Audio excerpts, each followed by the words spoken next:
how'd you get started in music? How did I get started in music? In the sixth grade, I had a couple of friends say, we want to start a band and you should play bass.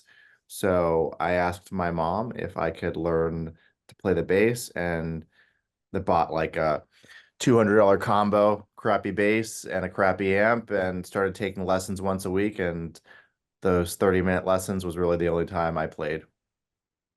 Mm. That was the very beginning. Oh, that was okay. And how old are you? Mm. Sixth grade, so I was probably about 12 years old.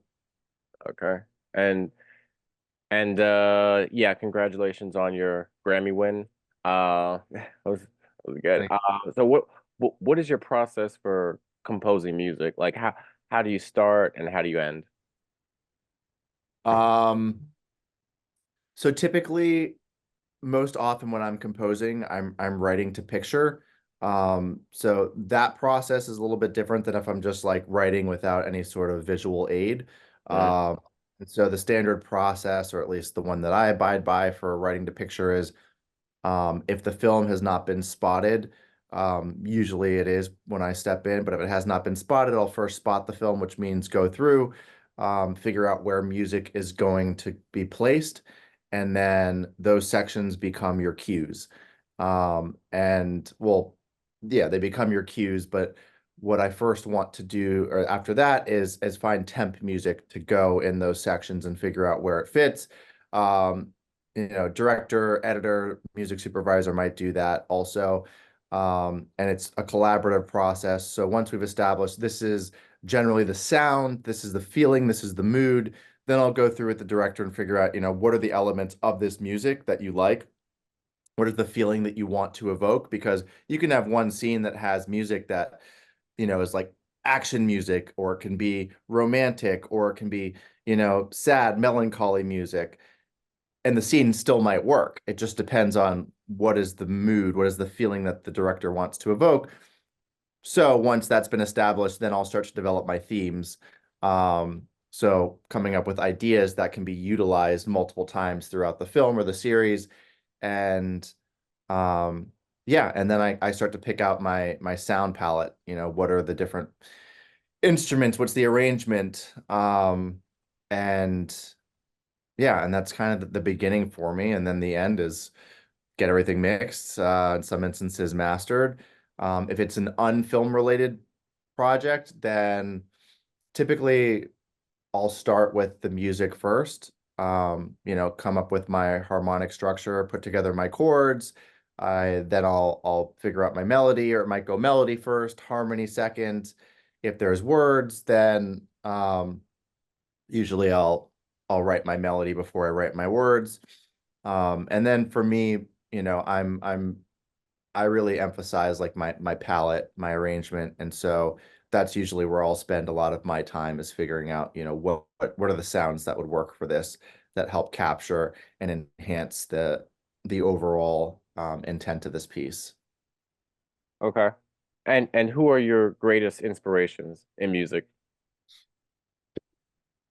Um, the beginning for me was probably Victor Wooten. Um, If you're not familiar, he's one of the best electric bass players of all time, and also just an incredible person. And that's someone that I spent a lot of time listening to. I spent a lot of time idolizing, and today I try not to idolize or worship anyone. But that was one of my like really early influences.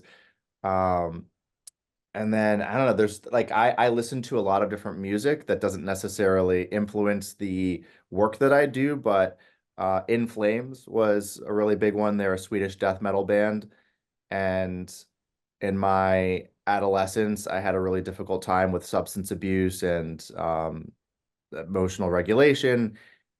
And so that was just kind of a group that I gravitated to, that just helped ground me and get me regulated in my body and in my feelings. And their music has changed and evolved over the years, but I've always gone back to them, and it opened me up to really the genre of metal and metalcore.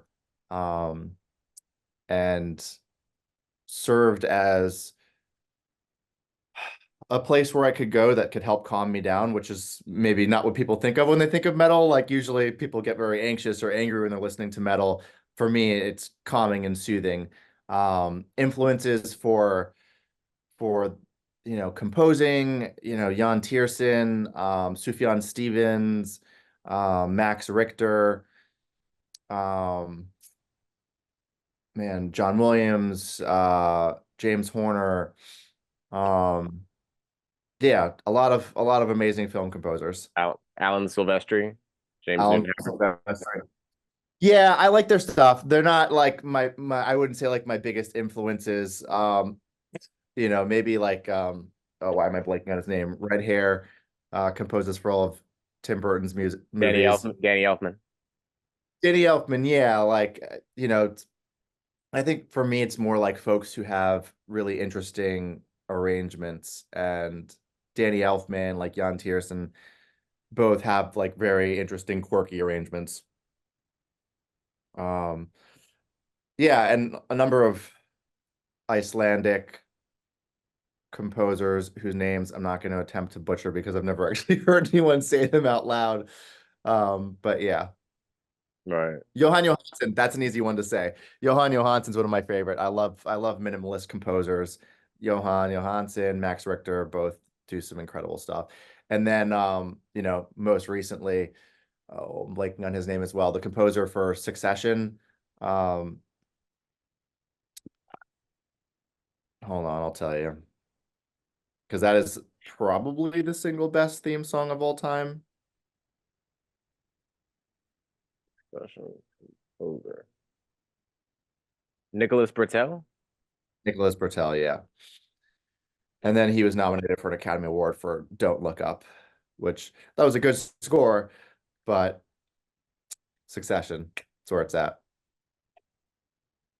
So, what do you enjoy most about your work, and what do you enjoy the least? What do I enjoy the most and what do I enjoy the least? Um, I think it's the same. I enjoy the process and I also don't enjoy the process. It can be really long and tedious, and just there are days where I want to be at the end. I want to hear the product. I want to experience what I've felt in my brain and in my body that I've heard inside of myself. And there's just times where like I'm locked in and the process is a blast. And then there are times where it's just like I just want to get to the end. Um, and yeah, I don't know. It depends on the day and it depends on what I'm working on and when I'm working on it. But um, yeah, and then deadlines. Deadlines also, same deal. Like I love a deadline. I love the pressure. And then sometimes I hate the pressure because it's like, damn, I have so much to do and I only have 24 hours to get it done. Um, and I would love to be able to sleep tonight, but that just might not be in the cards. Yeah, yeah. Wow. And where do you hope your career will be in the next 5 to 10 years? Um, the next 5 to 10 years. I don't know. It'd be nice to win another Grammy. It would be, yeah, I think I just want to be able to continue to work on projects that are meaningful for me. Um, Okay. about a decade ago, I was working on a film doing sound mixing. It was directed by Kristen Hange, who is the Tony nominated director of Rock of Ages, and she's now directing Romeo and Michelle's High School Reunion on Broadway, and I think also Mean Girls. But we were like car buddies where we drive to set together every day. And I was debating whether or not I should go to grad school for music therapy because I wanted to do something that was more gratifying with music in addition to composing and producing. And she said, if you just take the projects that your heart is in, the money will flow. And I interpret that as like not just the monetary gain, but also um, the sustenance of of doing something that is of value, that is of worth. And that moment I made the decision, well, I wasn't in that moment. I sat on it for like a week, maybe a month, and I made the decision to go to grad school for music therapy. And within 2 months, I got my first feature film to score, and it was one of the most gratifying projects that I've had to work on. And part of the decision that I made to go to grad school was I want to be able to make the decision of what I'm going to work on. And sometimes I'll work on projects that maybe I don't necessarily want to. Um, because just like, oh, it seems like for this reason or that reason, it might be a good experience. And so I've been able to essentially juggle two careers now, or I'm working as a mental health and addiction specialist, supporting people to get into treatment and guide them into that process, whether it be for mental health or addiction. And then I get to compose. So I flip my chair around and I'm working at the desk behind me that you see. Um, so yeah, 5 to 10 years, it really it's just like I want to continue to have projects to work on that I really appreciate that align with my values that feel like they're meaningful, whether that's for me personally or something that's contributing to the benefit of society. And you said you got your first feature film to compose a few months after you graduated grad school? No, it was like a month or two into grad school. Oh, So into not ideal timing because I was in grad school full time right. and simultaneously scoring a feature film that I had like a month and a half deadline on. How did you manage to get that gig? Like it was a word of mouth? Did you know someone on the set or Yeah, it was there's a filmmaker in Connecticut when I was in undergrad. He was making these short documentaries and had me score I think two of them and a trailer. So we already had a working relationship. And then, I've had a number of people over the years come to me and say like, "Hey, how do you make this work? How have you been able to have a career?" And I say like, I don't know that I would say that I have a career, but I'm doing this and I don't think that there's any two people that have an identical story. right? Uh, it could be like find, a undergrad student who's studying film and work for them and hope that their career takes off and they, continue to work with you. Reach out to music libraries, music houses. There's a number of ways that you can try to get started, but in this case, it was, someone who's was in the early stages of their career, and we worked together, had a great working relationship, and I've continued to work for them. It's now coming up on like, I guess 13 years since I probably did the first film for them, and so yeah, he said, "Hey, I've got this feature film that I'm making.